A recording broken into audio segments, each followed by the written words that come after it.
ایک علاقے میں ایک مولانا صاحب گئے تھے. ان علاقے میں علماء کی آمد و رفت زیادہ نہیں ہوا کرتی تھی. جب مولانا گاؤں میں تشریف لے گئے تو گاؤں والے بڑے خوش ہوئے, اکرام کیا, استقبال کیا, ویلکم کیا, مہمان نوازی کی. اتفاق سے کچھ دنوں کے بعد رمضان کا مہینہ آ گیا تو مولانا کی دعوتوں کا سلسلہ شروع ہوا. آج یہ لے جا رہا ہے, کل کو وہ لے جا رہا ہے.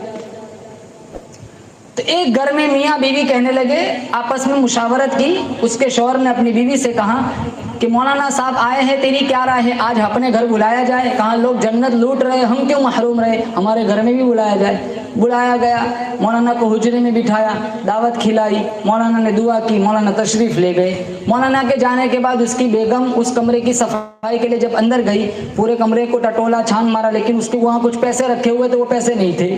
تو اپنے خاوند سے کہنے لگے مولانا بڑے عجیب تھے. کہا کیا ہوا؟ کہا وہ تشریف لے گئے, ساتھ ساتھ پیسے بھی تشریف لے گئے. کہا یہ تو غلط کیا, عقیدت مندی میں بلایا تھا, پیسے لے گئے. خیر 1 سال تک وہ بے رخی کا برتاؤ کرتا رہا. اگلا رمضان آ گیا, پھر دعوتوں کا سلسلہ شروع ہوا. وہ خاوند اپنی بیگم سے کہنے لگا اس سال بلایا جائے. کہا مجبوری میں چوری کی ہوں گی, بلا لیتے, لیکن پہلے معاملے کی وضاحت چاہیں گے. مولانا کو بلایا گیا, مولانا تشریف لائے, کھانا کھلایا. اب جس حجرے میں بٹھایا تھا گزشتہ سال, اسی حجرے میں بٹھایا. پھر پوچھا مولانا صاحب اس حجرے میں گزشتہ سال آپ نے بیٹھ کر کھانا کھایا تھا؟ کہا مجھے یاد ہے. تو آپ گستاخی معاف کرنا, یہاں کچھ میری بیگم کے پیسے تھے, وہ آپ کے جانے کے بعد نہیں تھے, کیا آپ نے وہ پیسے اٹھائے تھے؟ تو مولانا کی آنکھوں میں آنسو آ گئے. کہا مولانا صاحب آپ کیوں رو رہے ہو؟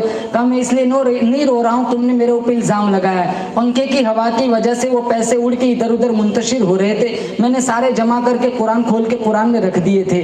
روتا اس لیے ہوں, اس گھر میں دوبارہ کھانے آ رہا ہوں جس گھر کی میاں بیوی نے سال ہو گیا قرآن کھول کے بھی نہیں دیکھا. کتنے گھر ایسے ملیں گے.